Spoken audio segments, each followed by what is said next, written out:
오늘은 잠언 전도아가 남은 세 개의 시설을 공부하겠습니다. 먼저 잠언서는 방금 우리 집사님 기도하신 대로 시가서를 보는 항상 그 관점이 있습니다. 성경을 보는 관점은 내가 어떻게 살 것인가를 지금 찾기 위해 보는 것이 아니고 하나님이 어떤 분으로 지금 살아 존재하시는 것을 찾기 위한 겁니다. 그게 찾아지면은 그분 앞에서 자연스럽게 자세가 확립됩니다. 그러니까 내가 존경하는 스승을 만났을 때 그 스승 앞에서의 자세가 자연스럽게 어우러지는 것처럼 우리 자세를 이렇게 저렇게 고쳐라라고 하는 것이 주목적이 아니고 신에 대한 확증을 갖게 하면은 그 신 앞에서 인간의 본질이 무엇이고 이 인생이 어떻게 전개가 되고 그리고 인간은 어떻게 하는 것이 행복한 것인 것을 스스로 찾게 되어서 정말 신과 인간의 아름다운 관계가 형성되어지게 되는 출발점, 이것이 바로 하나님에 대한 존재 확증입니다. 그래서 어저께 공부를 했습니다마는 욥기서, 욥은 시가서 전체의 주제는 하나님 여호와께서 존재하시는데 그분이 어떠한 속성을 지니고 계신지 그걸 확인하는 겁니다. 그래서 욥기서는 그 구조가 망하게 하고 그리고 망하는 것도 하나님의 뜻이고 흥하는 것도 하나님의 뜻이라고 하는 것. 이걸 통해서 인간의 생사화복이 인간의 어떤 노력이나 인간의 의지의 결과로 되는 것이 아니고 바로 창조주, 모든 우주와 만물을 창조하고 인간의 생명과 피조물의 모든 존재 자체의 근원이 되시는 그 하나님의 능력에 의해서 인간의 생사화복 또는 우주와 자연의 모든 질서 이런 모든 것들이 존재한다라고 하는 것. 그래서 정말 이 상천하지에 하나님만이 전능하신 분이라고 하는 사실을 확증했습니다. 이 말은 반대로 얘기하면은 신이 전능하다는 사실은 인간은 그 전능하신 그 신 앞에 한없이 먼지 같은 존재라고 하는 거. 그래서 전능의 반대 개념은 이제 무능인데 사실은 신에 있어서의 반대라고 하는 개념은 설정되어서는 안 되는 겁니다. 우리가 이해를 돕기 위해서 반대라는 말을 쓰는 것이지 신이 반대라고 하는 것은 상대적 개념이에요. 내가 있으니까 당신이 있다라고 하는 것에 대한 영표와 꽃표의 개념이지만 신은 어떤 상대자가 없습니다. 그냥 유아독존이고 정말 전능, 절대적인 능력을 소지한 분. 그 앞에 서서 인간을 보니까 인간은 한없이 나약하고 무능한 존재라고 하는 거. 그러니까 뭐 믿어라, 의지해라 이렇게 자꾸 단편적인 얘기가 필요가 없습니다. 믿어라, 의지해라, 이렇게 살아라, 저렇게 해야 된다 필요 없습니다. 그 우리가 지금 알고 있는 그 신의 존재, 그분의 능력이 어떠한 줄 알게 되면은 그분 아는 것 자체만 가지고도 우리는 같이 힘을 얻게 되어 있습니다. 능력자가 지금 날 붙들고 계시고 능력자가 날 함께하고 이 능력자가 우주와 만물을 창조하신 창조주가 내 인생의 전 영역을 지금 끌어간다? 그게 믿어지는 만큼 힘이 나게 되어 있는 거죠. 그래서 신존재 확증이라고 하는 것은 우리와 무관한 것도 아니고 직접적으로 관련이 있대 우선되는 것이 하나님에 대한 존재 확증에 의한 우리들의 어떤 태도와 자세는 자연스럽게 귀결되는 것이다. 두 번째 시편의 내용은 하나님께서 언약대로 성취하시는 내용입니다. 구조가. 그래서 그 언약의 내용은 언약 백성들을 형통케 하고 그 언약 백성 하나님의 아들에게 유업을 주시기로 언약하신 대로 정말 시련과 역경과 또 언약 백성들의 그 실수와 범죄 가운데서도 하나님은 끝까지 그 언약을 성취해 나가심으로 말미암아 정말 하나님은 믿을 수 있는 분이구나. 그게 신실하심이에요. 믿을 수 있는 분이구나. 인간은 성실하지 못하죠. 불성실하죠. 그리고 인간은 항상 가변적입니다. 내 마음 나도 알 수도 없고 어제의 마음과 오늘의 마음이 다르고 똑같은 환경이지만 어제는 즐거웠는데 오늘은 스트레스 받고 이게 갈피를 못 잡는 것이 인간이에요. 그래서 제일 이 세상에서 어리석은 사람은 인간을 의지하며 사는 사람처럼 불쌍한 사람이 없는 겁니다. 왜? 인간은 조속으로 움직이게 되어 있습니다. 조속으로 변화되게 되어 있고. 근데 그걸 자꾸 의지하니까 자기도 같이 상대방에 따라서 상대방이 불안해하면 자기도 불안해하고. 우리 가끔가다 그런 배신감 얘기하잖아요. 그 배신감 왜 느끼는가? 의지해서 그런 거예요. 예. 이 피조 세계에서의 의지의 대상은 한 분밖에 없습니다. 하나님 한 분밖에 없습니다. 왜냐하면 그분은 정말 믿을 만한 분이기 때문에 어떠한 여건과 환경과 어떠한 상황 속에서라도 당신의 언약은 당신이 책임지고 지키시는 분이기 때문에 그게 확인되니까 아무리 이 사람이 능력이 있고 나하고 가까운 사람이라도 그 사람을 의지하고 싶은 생각이 안 들어요.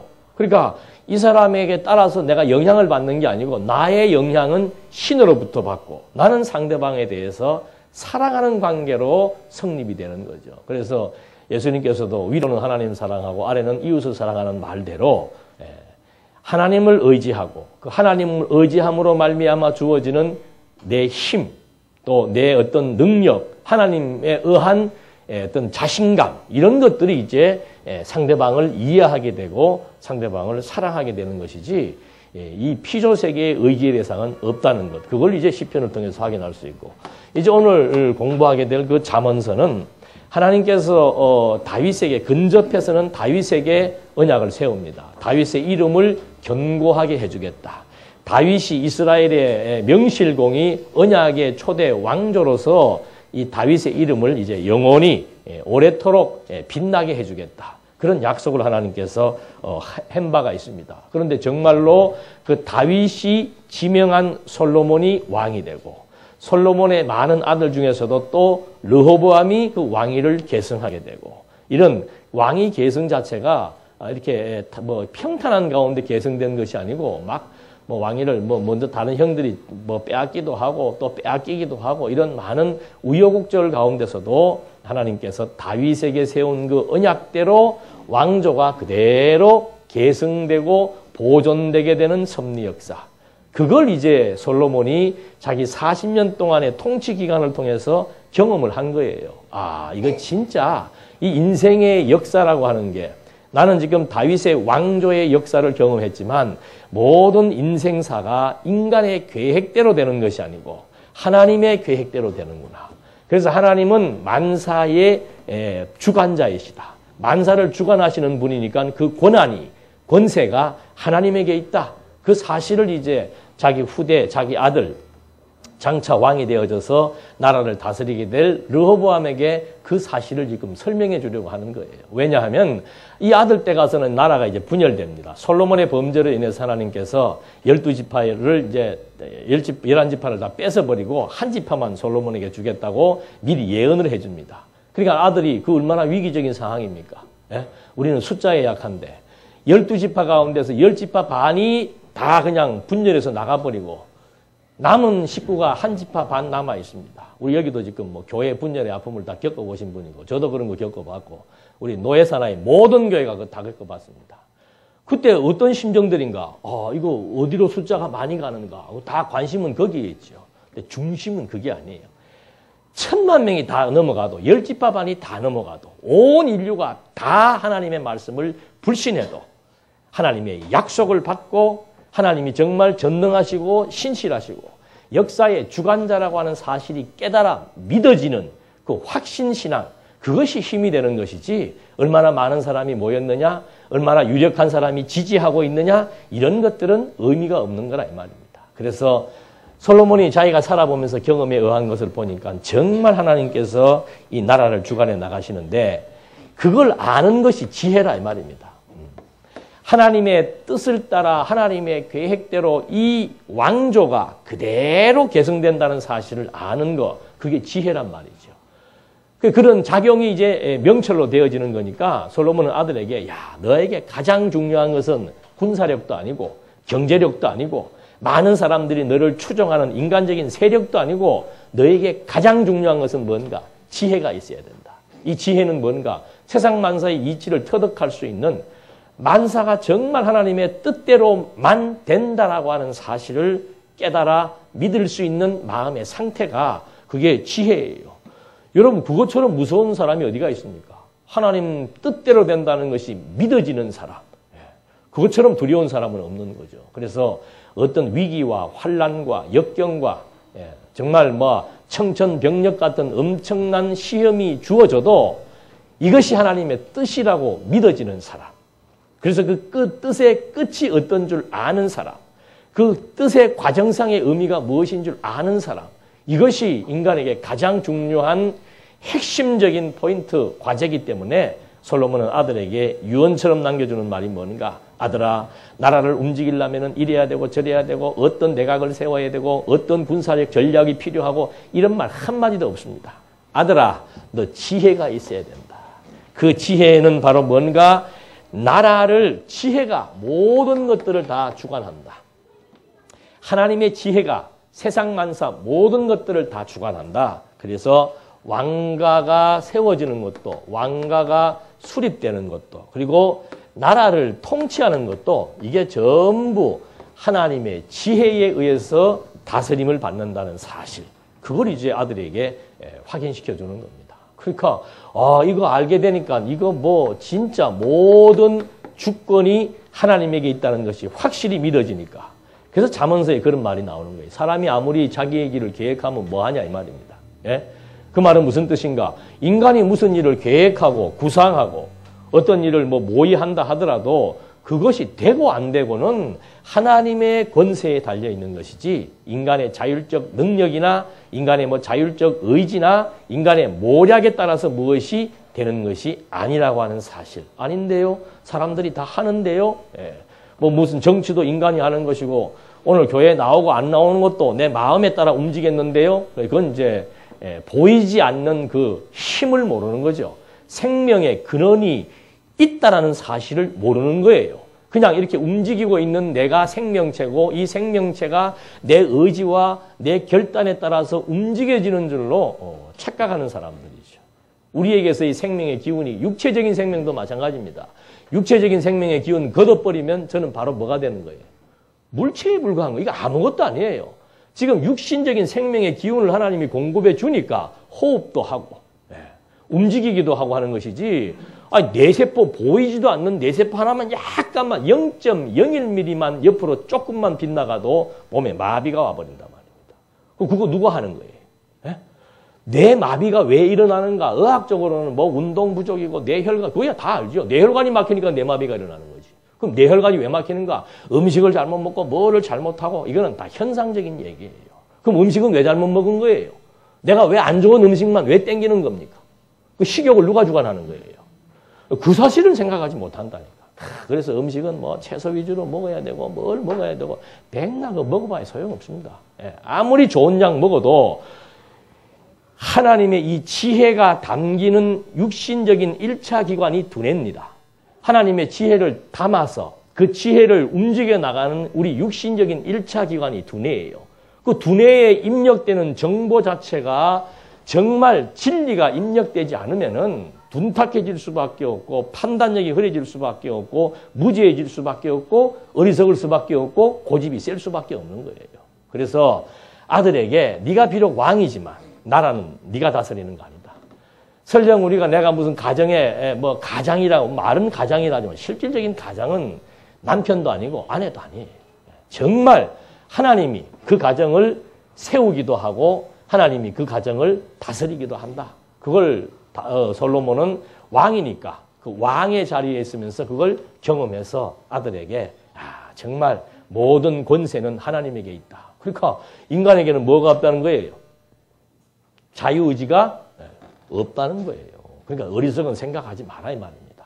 크고 기이한 일 꿈꿀 것도 없고 무모한 거 뭐 생각하고 무모한 거 뭐 꿈꾸면서 잠 못 잘 일도 없는 거고 그냥 염려할 것 있다면 오늘 하루로 족한 거고 근심할 거 있다면 오늘 하루로 족한 거예요. 어리석은 사람들이나 그 다음날 일주일, 열흘, 한 달씩 되지도 않는 일 때문에 그냥 살 빠져가면서 병 들어가면서 사생결단 한번 내보겠다 하는 거죠. 그거 안 되는 거예요. 그래서 솔로몬이 그 지혜의 중요성, 지혜를 주관하시는 분은 하나님이시다. 왜? 왕가가 세워지는 거 보니까 이 나라가 다스려지는 거 보니까 진짜로 하나님의 지혜에 의해서 만사가 다 통치함을 받더라는 사실을 설명해 주는 거. 하게 될 전도서, 이제 미리 복습하는 겁니다. 전도서 내용도 간단한 거예요. 이 세상에 보니까는 한계가 있는 것이 없고 한계가 없는 것이 있더라. 유한한 것이 있고 영원한 것이 있더라. 인간은 본능적으로 영원한 것을 사모하게 되어 있습니다. 그래서 오래되는 것을 좋아합니다. 오래 사는 것을 좋아하고, 오래된 골동품을 좋아하고, 친구의 관계, 사랑의 관계도 오래오래 지속되기를 원하는 거죠. 한 번 부자가 되었으면 대물림 3대, 4대까지 부자 되기를 원하고, 다 그렇게 해봤댄들 그것이 나에게 아무런 유익과 의미와 가치가 없더라. 왜냐하면, 그건 이제 전도사 할 때 말씀드릴게요. 그러니까 자연스럽게 그 다음 대비되는 것이 뭔가? 이거 아니니까 참된 것이 있다. 그 참된 것은 뭔가? 영원한 하나님의 나라. 세상 나라의 가치를 두고 세상 나라에서 무엇을 찾아봤지만 거기에는 진정한 가치가 없더라. 그러면 그 가치는 어디에 찾아야 되는가? 영원한 하나님으로부터 찾아야 된다. 그게 전도서의 내용이에요. 그렇게 해서 정말 이 모든 만사를 주관하시는 하나님께서 그 다스려 나가는 하나님의 나라가 절대적으로 가치롭다라고 하는 사실을 우리에게 확인시켜 줌으로써 정말 하나님만이 영원한 가치를 지니신 인간이 경외해야 될 경외의 대상이라는 사실을 설명해 주는 거고. 그리고 아가서의 내용은 뭔가? 이런 모든 것들에 대한 축복의 대상이 있다. 그건 하나님이 일방적으로 선택한 자들로 말미암는 것이다. 그래서 하나님께서 조건 없는 언약을 세웠고 그 언약은 절대 불가항력적, 어떤 누구가 그것을 내가 거부할 수 있는 그런 성질의 것이 아니다. 그것은 변하지 않는다. 그래서 절대 불변적인 하나님께서 한 번 선택한 백성들에게 있어서 주시기로 약속하신 형통과 유업을 끝까지 변함없이 지켜나가신다. 그래서 하나님의 그 자비하심이 어떤 것인가? 우리가 선택하고 우리가 결정하고 우리가 시행했다면은 거기에서는 아무런 의미가 없지요. 인간이 다 드러나야 되지만 하나님이 일방적으로 선택해 놓고 그래서 그 에베소서 1장 5절에 보면은 그 기쁘신 뜻을 따라 우리를 선택한 것이 하나님의 기쁘신 뜻이에요. 그래 놓고는 당신이 끝까지 사랑하고 인애를 베풀어주고 아무리 미운 짓을 해도 솔로몬이 얼마나 범죄를 많이 저질렀습니까? 그럼에도 불구하고 하나님이 한 번 사랑하기로 작정한 대상에 대해서는 영불변, 내주와 맺은 언약은 영불변하다는 사실, 그걸 설명해 주는 것이 이제 아가서를 통해서 드러난 하나님의 자비지요. 이런 맥락 속에서 이제 오늘은 잠언서, 전도서, 아가서를 이제 마무리를 짓게 되는데 이 잠언서 미리 말씀드린 대로 그 역사적인 배경은 다윗의 이름을 존귀케 하기 위해서 나라의 평안과 그리고 왕위를 견고하게 해주시는 하나님의 섭리 역사. 이게 무슨 말인가? 하나님이 그 사무엘서에 보면은 다윗을 세울 때 다윗에게 언약을 합니다. 내가 내 이름을 견고케 해주고 내 나라를 영원하게 해주겠다. 왕위가 아주 튼튼하게 되도록 해주겠다는 약속을 했습니다. 그런데 그 약속을 받고 난 다음에 다윗이 그 압살롬 자기 아들이 아버지의 왕권을 뺏어버리고 아버지를 쫓아내버리잖아요. 그래도 나중 결국에서는 아버지는 쫓겨나 있었지만은 결국 아들은 스스로 나뭇가지에 걸려가지고 대롱대롱 매달려 있다가 다윗의 그 부하가 그냥 칼로 찔러서 죽여버리고 다시 또 빼앗겼던 그 왕궁으로 되돌아가게 되는 섭리 역사. 이게 참 내가 죽이지 말라 그래도 결국 아들은 죽이지 말라고 명령한 사람이 또 죽이게 되는 역사에 의해서 왕권을 되찾게 되고 솔로몬도 마찬가지죠. 핫깃의 아들 아도니아가 먼저 스스로 왕이 돼버린 거예요. 아버지는 솔로몬을 지명을 했습니다. 그러면 당연히 솔로몬이 왕이 돼야 되는데 이 아도니아는 솔로몬의 형입니다. 배다른 형입니다. 그러니까 이거 뭐 나이도 어린 놈 이놈 되기 전에 내가 먼저 해야 되겠다 그래가지고는 미리 정치를 해가지고 그래서 정치하는 사람이 제일 어리석은 사람입니다. 교회에서도 정치하는 사람이 어리석은 사람이고 왜? 자기가 무슨 모략을 꾸미고 뭘 이렇게 해서 막 편을 가르고 힘을 모으면 뭐가 되는 줄로 아는데 되기는 돼요. 순간적으로. 그게 무서운 거예요. 처음부터 안 되면은 포기하는데 힘쓰니까 되는 것처럼 보이는 거예요. 그래서 나중심으로 사람을 세력을 확보해가지고는 뭔가 한번 모사와 거사를 꾸며보겠다고 했지만 끝은 안 되게 돼 있는 거죠. 아도니아가 왕이 돼가지고 뭐 다 만세 부르고 다 왕복 입고 이제 다 끝났어요. 그런데 그게 역전돼 가지고는 생각지도 않았습니다. 솔로몬은 뭐 왕 될 거라는 거 생각지도 안 했어요. 솔로몬의 어머니 밧세바와 다윗이 지금 서로 모의를 해가지고 여보 이 아들 누구 해야 되겠어? 해가지고는 다윗을 지명하고 약속을 받았기 때문에 결국은 아도니아가 왕의 자리에 올라서 만세수를 불렀어도 안 된다 이 말입니다. 왜? 사람이 아무리 자기의 길을 계획해도 그 길은 하나님의 정하신 뜻대로 되는 것이지. 그러니까 예수님이 내가 누구라 그래요? 내가 길이다. 하나님의 나라를 가기 위한 방책, 하나님의 나라를 유업으로 받게 하기 위한 방책, 그건 내가 아니면 안 된다 이 말입니다. 인생의 길, 그것은 그리스도께서 인도해 주어야 갈 수 있는 길이지 인간 스스로가 개척한다? 있을 수가 없는 거예요. 아, 내가 개척했는데요? 그런 생각과 마음과 환경을 누가 만들어주시냐 이 말이에요. 환경이 안 따라주는데 어떻게 일이 되겠습니까? 그러니까 하나님께서 작정하신 뜻대로 일을 시행하시려면 감동을 주어서 소원을 갖게 하고 소원만 있다고 됩니까? 그 일을 진행할 수 있는 여러 가지 많은 은사와 본인에게 은사가 없으면 다른 은사 가진 사람까지 붙여주어 가지고 그 일을 해나가도록 섭리해 나가시더라 이 말이죠. 그래서 정말 그런 걸 이제 솔로몬이 깨닫고 그 다음 바로 아들 때 르호보암과 여로보암은 솔로몬의 신복입니다. 이가 반역할 것을 이미 선지자들을 통해서 이미 다 솔로몬은 알고 있습니다. 그때 아들 너하고 유다 지파와 베냐민 반 지파만 남고 나머지 10지파 반이 이제 다 북으로 올라가 버린다. 그때 너 흔들리지 마라 이 말입니다. 그때 흔들리지 말고 그때 네 마음을 지킬 수 있는 것은 무엇이다? 지혜밖에 없다 이 말입니다. 우리가 잘 아는 말 있잖아요. 하나님이 하신다는 거. 예? 그게 그냥 하는 말이 아니에요. 예. 정말 하나님이 하신다라는 것이 믿어지면은 얼마든지 거기에서 여유가 나오는 10지파 반이 다 떠나가 봐라. 예. 뭐 어떤 명분 필요 없습니다. 하고 싶은 대로 한번 해봐라. 예. 지켜볼 수 있는 여유, 그 힘이 어디에서 나오는가? 거기에서 나오는 거예요. 예. 두려워, 이제는 내가 죽었구나. 이제 우리는 망했구나. 천만의 말씀이에요. 숫자가 많아도 망하기는 누가 먼저 망합니까? 북쪽이 먼저 망해요. 숫자가 많아도. 남쪽은 간닥간닥하자. 몇만 명밖에 안 되는 거예요, 유다 지파가. 그 몇만 명 가지고 남쪽 유다라고 하는 그 지역을 사수할 수 있다? 불가능하지요. 왜냐하면 그 시대에 북쪽에 북이스라엘 남쪽과 별로 우리하고 남북하고 똑같아요. 별로 친하지 않습니다. 그 다음에 그 위에 막 시리아, 아수르 있습니다. 좌측에 블레셋이 있습니다. 남쪽에 애굽이 있고 에돔이 있습니다. 이거 뭐 동서남북으로 쫙 한쪽으로는 바닷길이고 나머지는 전부 포위가 되어 있는 상황이고 나중에는 저 멀리 바벨론까지 와가지고 남쪽 유다를 괴롭히고 북쪽 이스라엘을 괴롭히는 그런 상황 가운데서 나라가 망하지 않는다? 그것 자체가 정말 놀라운 기적적인 일이지요. 주변에 호시탐탐 예나 지금이나 땅 따먹기 하는 거예요. 예, 나라끼리 뭐 하는가? 땅 따먹기 하는 거예요. 예, 틈만 나면 땅 빼앗으려고 그러는 거죠. 근데 남쪽은 힘이 없어요. 예. 제일 그 당시에 막강한 것은 뭔가 하면 군사력은 뭐로 가늠하는가? 숫자로 가늠하는 겁니다. 지금이야 기계로 하지만은 그때는 숫자로 하는 거예요. 겁내지 마라 이 말입니다. 너는 누가 함께 하니까?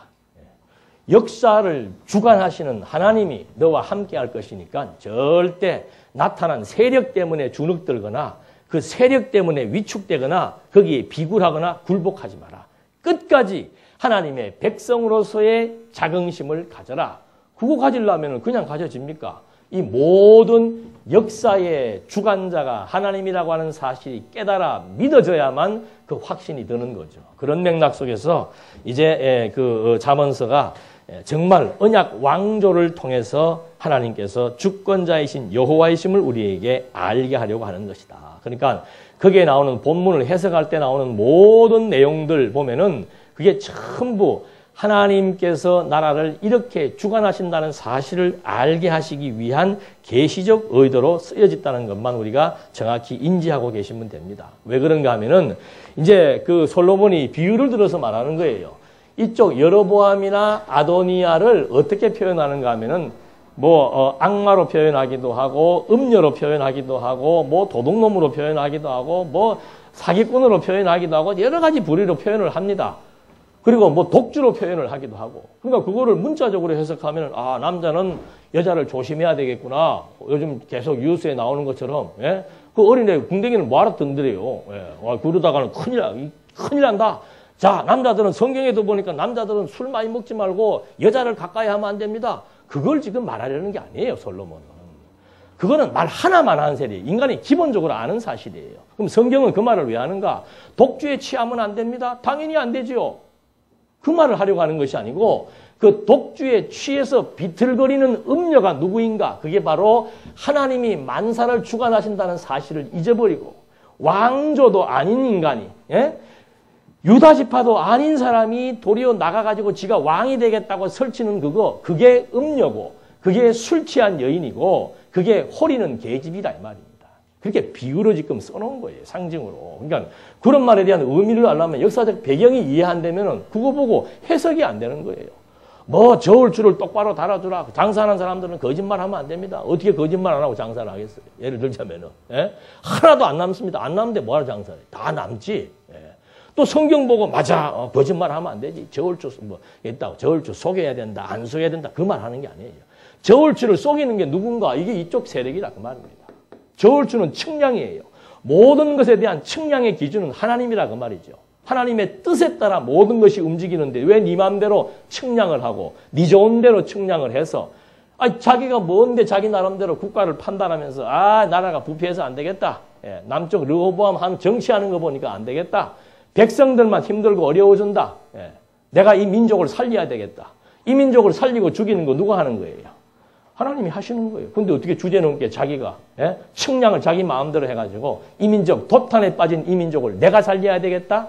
민족 살리는 것, 하나님이 살리는 것이고 그 왕가를 통한 것은 유다지파의 호를 따라서 하나님이 나라를 지탱해 나가는 것이지 아무나 왕되고 아무나 지도자가 되어가지고 백성 다스리는 거 아니란 말입니다. 이것이 술 취한 사람이고 이것이 저울의 추를 자기 마음대로 측량하는 어리석은 사람이라고 하는 역사적 배경을 갖고 이 내용을 보아야만이 잠언서를 정확하게 이해를 할 수가 있습니다. 그래서 그 요절에 보면은 기가 막히죠. 요절도 보면은 주권자가 여호와라는 사실을 알게 하시려고 거기에 합당한 요절이 뭔가? 너희 행사를 어떻게 하라 그랬습니까? 왜 여호와께 맡기라고 그런 거예요? 모든 행사를 주관하시는 분이 누구니까? 모든 역사가 누구 마음대로 되니까? 하나님 마음대로 되니까. 그러니까 맡기고 안 맡기고 할 것도 없어요. 내가 안 맡긴다고 해서 하나님이 못하고 내가 맡긴다고 해서 하나님이 고마워갖고 해주고 그런 것도 아니에요. 표현하자면 그렇다 그 말입니다. 그래서 정말로 이 요절을 봐도 그렇고 보니까 하나님께서 맡겨야 되는 이유가 뭔가? 너희 경영하는 것이 다 이루어질 것이고 온갖 것을 그 시움에 적당하게 정해진 용도라 그 말입니다. 온갖 피조세계에 있어서의 모든 용도가 있는데 그 용도는 하나님이 정해준 대로 되는 거예요. 사람이 뭐 용도를 정하고 사람이 무엇을 작정해서 하는 게 아니고 하나님이 이미 태생적으로 생물학적으로 말하면 우리에게 주어진 유전인자가 다 있습니다. 그거 DNA 검사하면은 막 다 나온다 그러잖아요. 그 사람의 모든 게 그게 다 나온다 그러잖아요. 그게 하나님께서 이미 정해주신 용도라 그 말이죠. 그대로 지금 하나님께서 사용하시는 겁니다. 파멸을 하기 위해서는 악한 자를 하나님이 세워야 되는데 그 악한 자 누가 세우는 거예요? 하나님이 세우는 거예요. 왜? 이 남쪽 왕조에게 역사의 주관자가 하나님이라고 하는 사실을 알게 하기 위해서는 이 역사가 완전히 분열되어지고 굴절되어지고 혼돈되어지는 그런 역사의 과정을 통해서 다시 하나하나 정리되어지게 하심으로 말미암아 진짜로 이렇게 많은 사람들이 나가서 이렇게 한번 나라 세워가 보겠다고 큰 소리 쳤지만 결국은 200여 년 못 가가지고 나라 자체가 흔적이 없어져 버리고 온 백성들이 사방팔방으로 다 흩어져서 유리방황하게 되는구나. 우리는 갈 데도 없고 올 데도 없어서 그 자리에 그대로 있어 보았는데 결국 우리도 어려움을 겪었지만 나중에 다시 회복되어져서 왕권이 세워지고 나라가 그대로 견고해지고 하나님께 제사를 드릴 수 있는 에스라, 느헤미야, 에스더에서 회복의 역사를 또 경험하게 되면서 정말로 역사의 주관자는 하나님이시다. 이 사실을 이제 확고하게 확인시켜주는 내용입니다. 이런 배경 속에서 이제 본문을 보게 되면은 1장에서 6장까지 나눠진 교환해 보면 나옵니다. 잠언에 대한 선이지요. 이게 선이 중요한 겁니다. 선이 중요한 이유는 여기에서 이미 여호와의 주권성을 찬양할 수 있는 핵심적인 매개체가 뭔지를 지금 서론에서 말해주고 있는 거예요. 거기에서 보니까는 그 나와 있는 그 본문의 말씀대로 이는 지혜와 훈계를 알게 하며 명철의 말씀을 깨닫게 하며 지혜롭게 공의롭게 정의롭게 정직하게 행할 일에 대하여 훈계를 받게 하며 그러니까 알게 하며 깨닫게 하며 훈계를 받게 하며 그리고 어리석은 자를 슬기롭게 하고 젊은 자에게 근신함을 주기 위한 것이다. 무엇이? 솔로몬이 지금 아들에게 해주는 잠언의 말씀이 잠언이라고 하는 것은 채찍의 말씀이라고 말입니다. 바늘같이 찌르는 말씀이에요. 솔로몬이 아들에게 해주는 그 유언과 같은 그 말씀의 내용은 어떤 용도, 어떤 효능이 있는가 알게 한다 이 말. 무엇을 알게 하는가? 솔로몬이 지금 소개해주는 이 지혜에 대한 것들을 잘 깨달아 듣게 되면은 지혜자가 된다 그 말이죠. 그래서 지혜와 훈계를 알게, 말을 알아듣게 하고 명철의 말씀을 깨닫게 하고 그리고 행할 일에 대해서 잘 훈계를 받도록 해나간다. 무엇이? 솔로몬의 잠언이. 그러니까 이 솔로몬의 잠언이라고 하는 것도 참 우리가 자식들에게 해줄 수 있는 정말 좋은 유언이 있다면은, 유산이 있다면은 이렇게 솔로몬과 같이 잠언을 해주는 것이 가장 아름답고 가장 귀한 유산이지요. 돈 많이 물려줘 봤댔자 그 돈 쓰느라고 몸 망가지고 인생 험악해지는 겁니다. 돈 주라 주지 말라의 얘기가 아니라 정말 자식을 사랑한다면은 솔로몬도 마찬가지 아니에요. 내 지금 죽는 마당에 가장 소중하게 해주고 싶은 말이 있다면 그때 진심이 나오는 거죠. 그 유언은 진심이 담기는 거예요. 뭐 해주는가? 채찍과 같은 말씀을 해주는 거예요. 그 말씀의 핵심은 뭔가? 아들아, 헛된 생각하지 마라. 헛된 계획 꿈꾸지 마라. 모든 역사의 주권은 하나님에게 있다.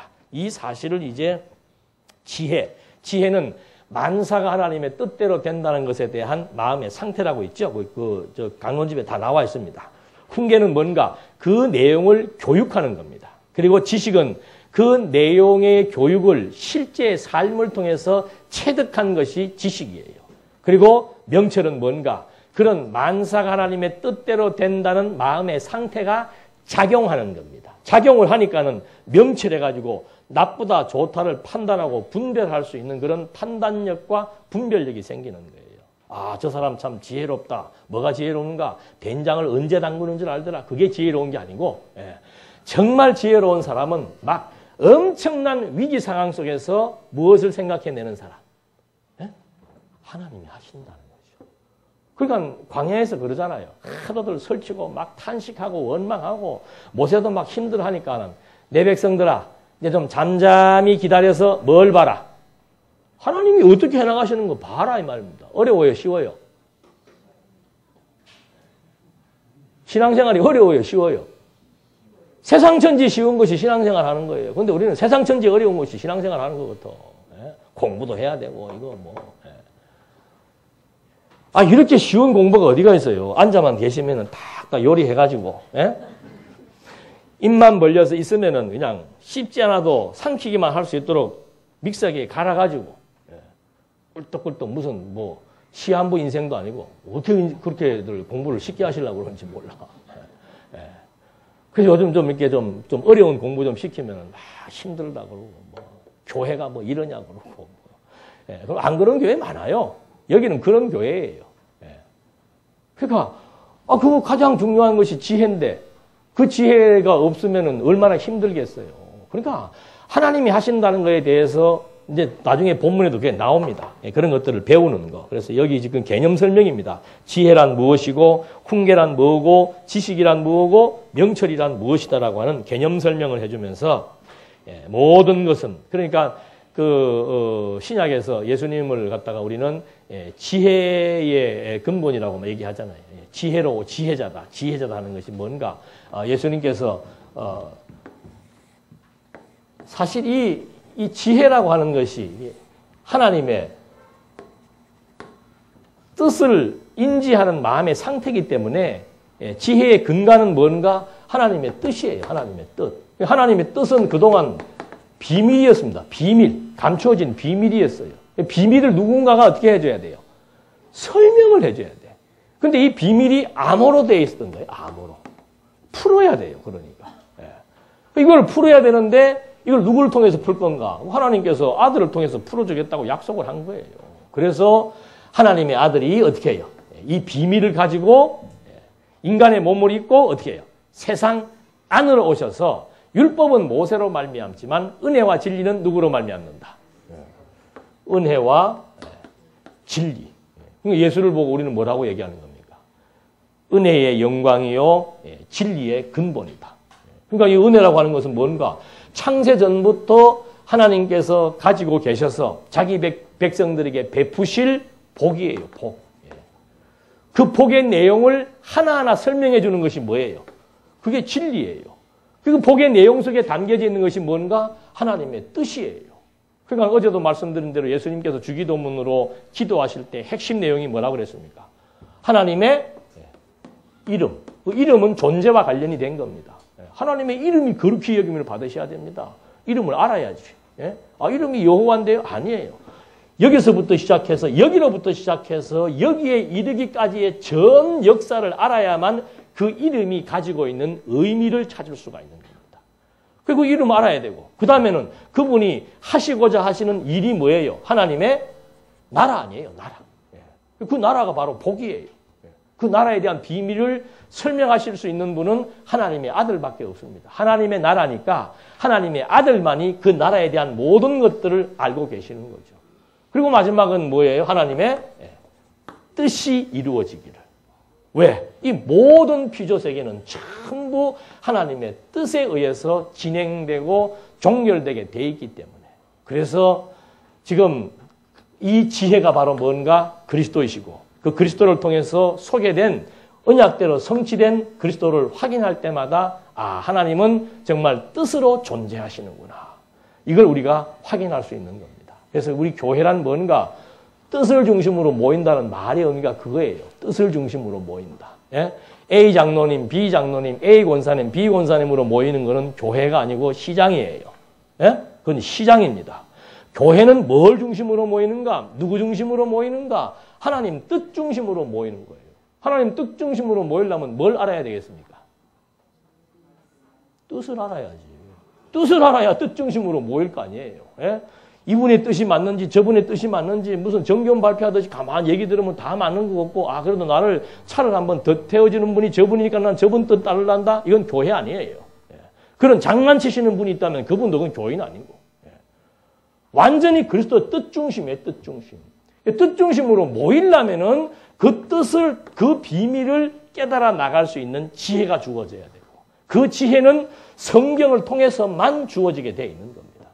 그래서 성경을 공부해야만 지혜가 생기고 지혜가 생기니까 뜻이 파악이 되고 뜻이 파악이 되니까 그 뜻이 가치로우니까 그 가치로운 그 뜻을 위해서 이 사람 저 사람 전부 뜻 중심으로 하나님 앞에 다 모이게 되는 거라 그 말입니다. 그래서 한 뜻과 한 마음이 되는 거예요. 인간적인 무슨 관계 뭐 이러고 저러고 복잡한 거에 얽히고 설키고 그것 때문에 저것 때문에 말할 필요 없습니다. 인간관계라고 하는 것은 해치면 다 냄새나게 되어 있습니다. 누구나 약점 있고 누구나 단점 있고 누구나 어리석고 누구나 무모하고 누구나 무능합니다. 누구나 변덕스럽습니다. 그리고 그런 관계 가지고 힘주고 그런 관계를 의지의 대상으로 삼는다면은 교회 안 나오시는 게 훨씬 편한 거죠. 그러나 이 교회가 필요한 이유는 뭔가? 뜻을 알자 이 말입니다. 뜻 알자 이거죠. 뜻 알아야 이 모든 역사를 제대로 해석할 수 있기 때문에 뜻을 알자 이겁니다. 뜻 아니까 뜻 중심으로 모여서 아는 것, 믿는 것 하나가 될 수밖에 없는 거지. 하나 됩시다? 안 됩니다. 뜻 모르면 절대 하나 안 됩니다. 그래서 정말 하나님 앞에서 정말 하나님의 백성으로서 아름다운 삶을 추구하고 싶다? 다른 거 다 필요 없습니다. 한 가지만 있으면 되는 거예요. 그래서 이런 개념을 지금 이렇게 먼저 설명을 해주고 그 다음에 지혜를 주관하시는 여호와의 주권. 이렇게 중요한 것이 바로 뭔가 지혜를 통해서 가능해지는데 그 지혜를 누가 주관하냐 이 말입니다. 하나님이 주관한다 그 말이죠. 그래서 야고보서에서 뭘 구하라 그럽니까? 하나님이 다른 건 잘 안 들어줘도 뭐는 들어주겠다. 지혜가 없는 자들은 뭘 구해라? 지혜를 구해라. 지혜만 있으면 그냥 최고 건데 이것이.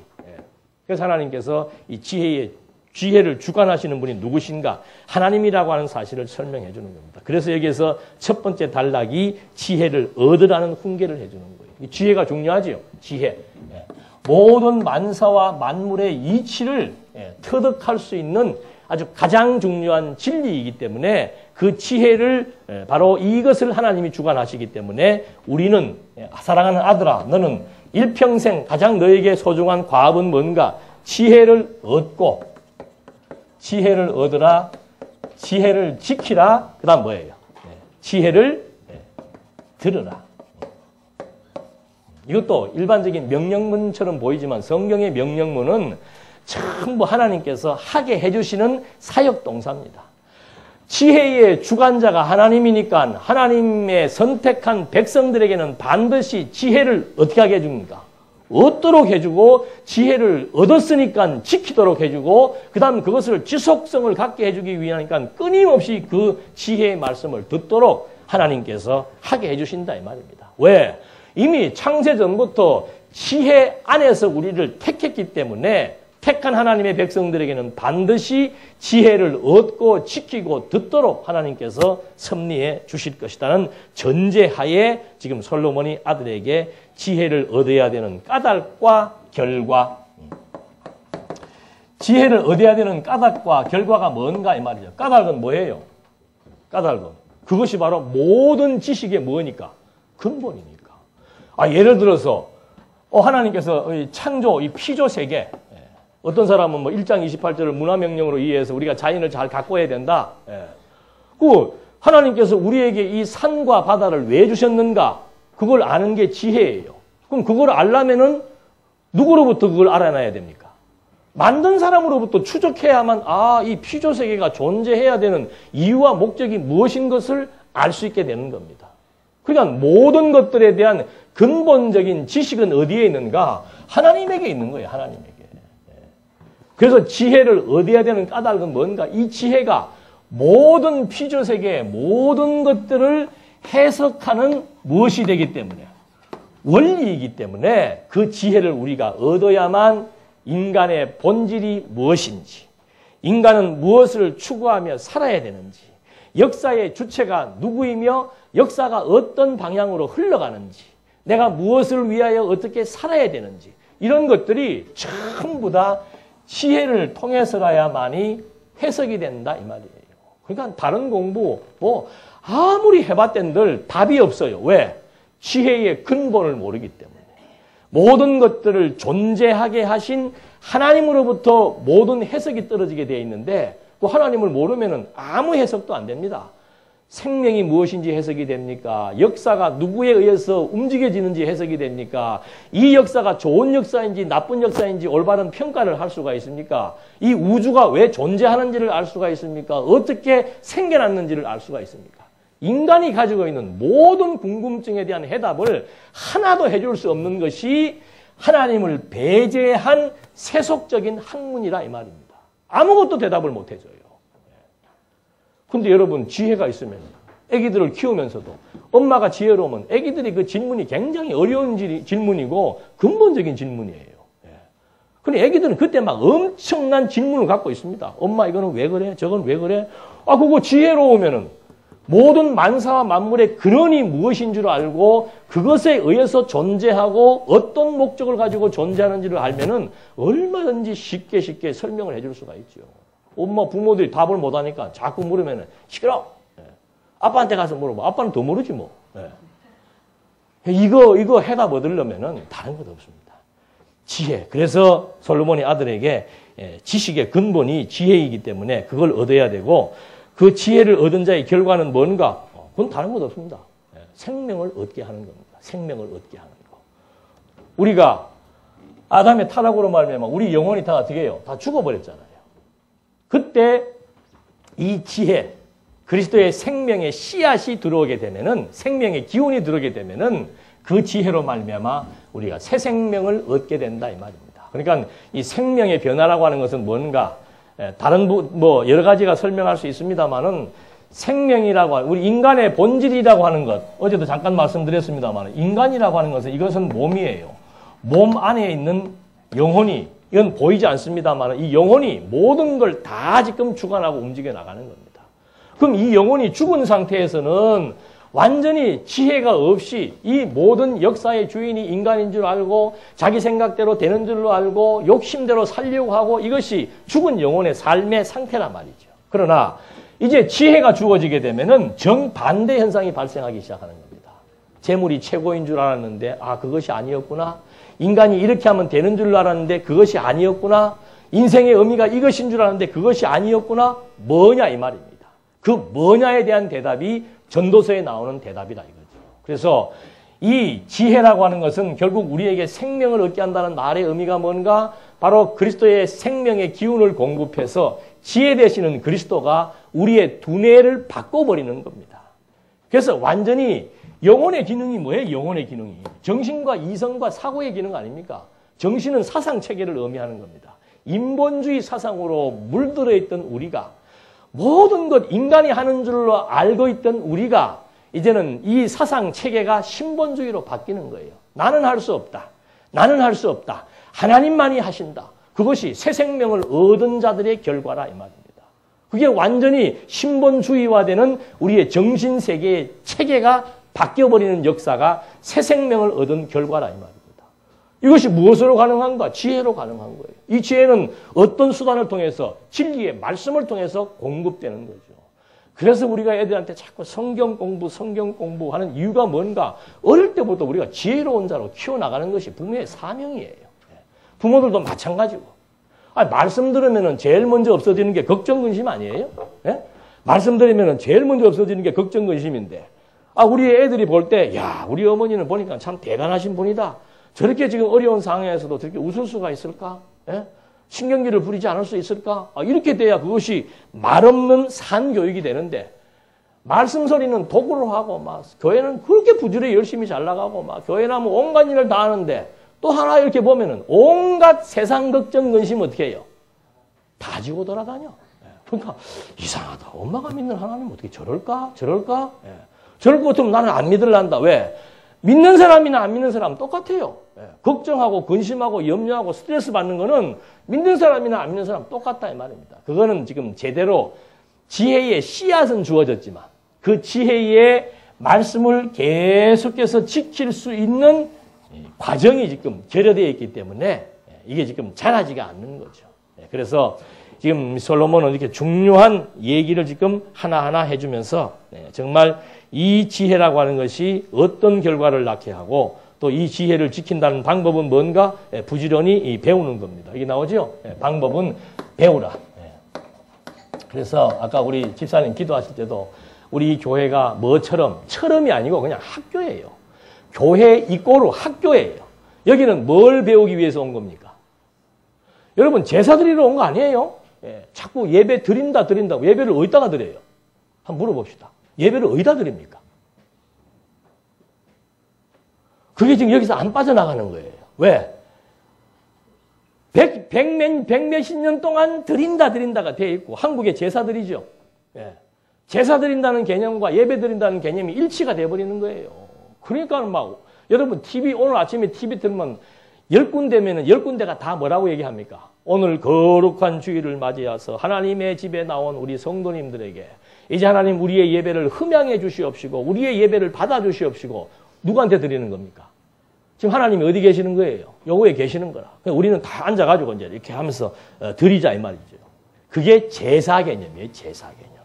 그런 개념을 가지고 교회를 나오시니까 칠판을 보면 기절할 수밖에 없고, 우리 안에서도 공부라고 얘기하니까 무슨 교회가 학교냐, 학교는. 교회가 성경 배우는 게 교회인데.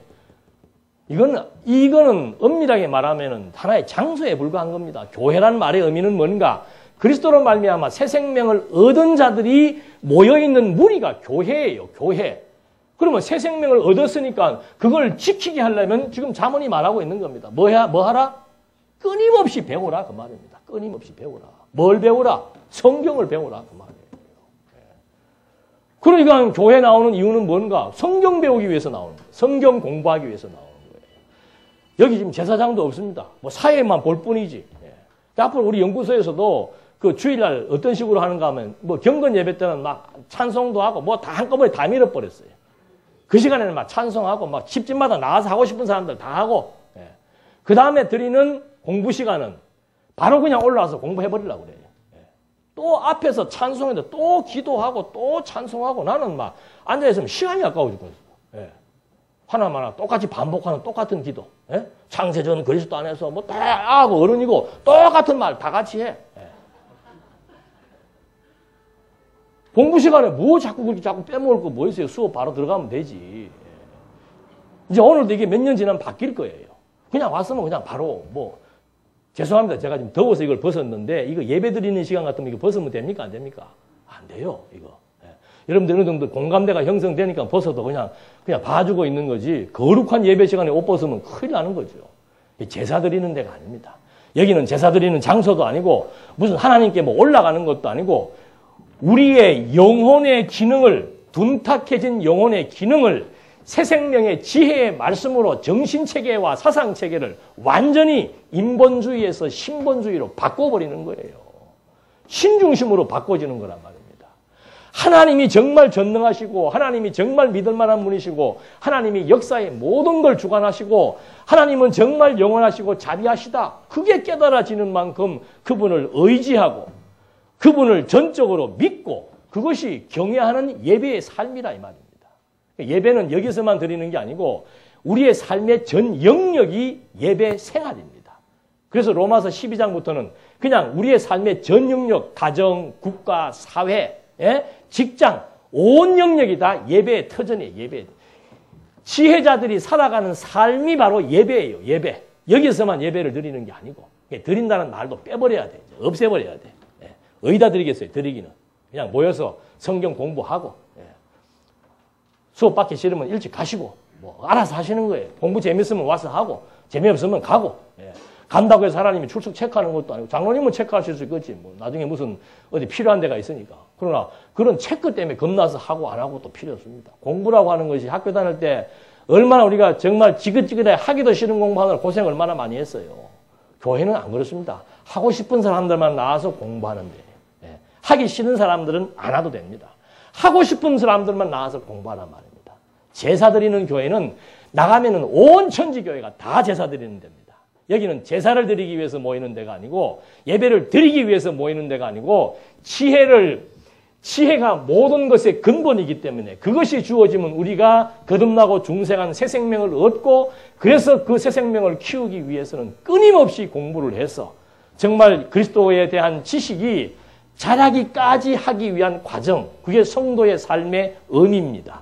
그것 빼면 아무것도 없는 거죠. 그래서 여기 지금 지혜를 얻고 지키고 들으라고 여기서 말하는 겁니다. 그 다음에 나오는 것이 왕가를 세워주시는 주권성입니다. 지혜를 주관하신다는 주권성에 대해서 우리가 확인을 했고 그 다음에는 이 왕가가 누구에 의해서 어떻게 세워지는지를 말해주고 있는 겁니다. 그래서 먼저 그 주권성의 왕을 세우심에 대한 명철, 왕을 누가 세웠는가, 그 다음에 왕될 아들에게 대한 교훈. 여러분 우리가 다윗이 왕되기 전에 사울을 누가 세웠습니까? 백성들이 다 지지해가지고 전폭적으로 지지해서 다수결의 원칙에 의해서 사울을 왕으로 세워놓았잖아요. 하나님이 허락합니까? 안 합니까? 허락하고 싶어도 안 돼요. 왕은 유다 지파에서 나오게 되어 있는데 사울은 베냐민 지파입니다. 온 백성이 다 찬성을 해도 왕이 될 수가 없는 거죠. 그래서 이 왕가라고 하는 것은 하나님이 미리 다 언약하고 예언하고 한 그대로 세워지는 것이지 무슨 뭐 사람들이 찬성하고 사람들이 결의하고 해서 되는 것은 아니다는 사실. 그래서 그에 대한 지혜를 얻은 아들을 하나님께서 왕으로 세운다. 지혜를 얻는다는 것은 아무에게나 주는 것이 아니고 창세전 지혜자이신 그리스도 안에서 선택된 자들에게 지혜를 주는 거죠. 더더군다나 구약시대에서는 이 지혜를 누구에게 주는가? 유다 지파에게서 난 자들에게 지혜를 주어서 그를 왕으로 세우시는 것이 하나님의 언약 왕조라 이 말입니다. 아도니아가 왕위에 올라서도 안 되는 이유는 하나님이 지명한 자가 아니기 때문이었고 여로보암이 온 백성들의 마음을 다 빼앗아서 나라를 세웠지만 그 나라는 하나님 보시기에 정당한 나라가 아니라 이 말입니다. 그래서 결국은 버림과 패망을 하게 되는 이것이 지혜와 무지의 결과라고 하는 사실을 우리가 확인을 해볼 수 있습니다. 그래서 어떤 자를 왕을 세우는가? 지혜를 얻은 아들을 세우고 그 다음에 지혜를 얻었으니까 훈계를 듣습니까? 안 듣습니까? 당연히 듣지요. 지혜를 얻은 아들은 훈계를 듣게 돼 있고 훈계를 듣게 되면은 여호와를 경외하게 돼 있습니다. 그런 자들을 하나님께서 왕으로 세운다는 거죠. 그러니까 이 왕 세우는 것이 하나님의 뭐예요? 지명이에요. 지명. 선택 지명. 다윗을 누가 지명했습니까? 하나님이 지명했습니다. 그러니까 하나님께서 다윗을 지명해서 다윗에게 하나님이 지혜를 주는 겁니다. 다윗에게 지혜를 주니까 담력이 생겨서 골리앗과도 싸울 수 있는 거고, 그 지혜가 있는 자는 그 다음부터는 진리의 말씀, 하나님의 말씀에 대한 훈계를 잘 받고 양육하게 되어 있습니다. 그렇게 되니까 그 다음에는 여호와를 경외하게 되어 있는 거죠. 이것이 지혜로우신 그리스도께서 진리의 말씀을 통해서 하나님의 존재를 확증시켜서 자기 백성들로 하여금 여호와를 경외하게 하실 것에 대한 예표로서 모형과 그림자이다.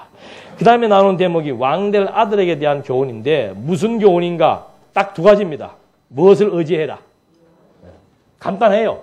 왕될 아들에게 이제 지혜와 훈계와 경외하는 자세가 딱 갖추어졌으니까 이제는 네가 의지할 것은 무엇이다?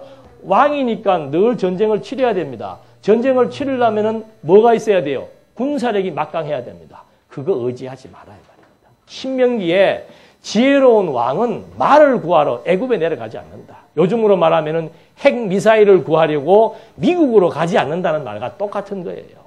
미사일이 없어도 핵이 없어도 우리나라 핵 없잖아요. 불안해요, 안 불안해요? 반응이 없으시네요. 네. 전쟁을 우리가 생각할 때는 핵으로 하는 줄 알잖아요. 김정은이는 핵으로 하는 줄 알고 있어요. 근데 지혜자는 핵으로 하는 게 아니고 누가 해요? 하나님. 우리 핵 없어도 미국도 핵 가지고 있고 핵 있는 나라들끼리 알아서 하면서 우리나라는 어떻게 되겠어요? 진리가 있으니까는 뭐 보존하실 확률이 모르지 또 완전히 막 초토화시켜서 대한민국 국민들 흩어놓고 복음을 전할 수도 있고 아니면 경제를 발전시켜서 경제력을 가지고 어려운 나라로 가서 복음을 전파하기도 할 수 있고 그거야 확실한 예언을 할 수 없습니다만은 전쟁은 핵으로 하는 게 아니다 그 말입니다. 쉽게 얘기하면. 그래서 하나님 다른 것 의지하지 말고 하나님만 의지해라. 그러기 위해서 너는 유혹에 넘어가지 마라. 이 유혹이란 말은 여로보암을 의미하는 겁니다. 여로보암이 데리고 간 이 10지파 반, 이 숫자의 힘의 유혹에 넘어가지 마라. 그러면서 하나님만 의지하고 하나님만을 경외할 것을 설명해 주는 내용이 두 번째 왕될 아들에 대한 교훈입니다. 이렇게 해서 왕가를 하나님이 세워주신다는 사실을 확인시켜주고 있는 겁니다. 잠깐 쉬었다 하시겠습니다.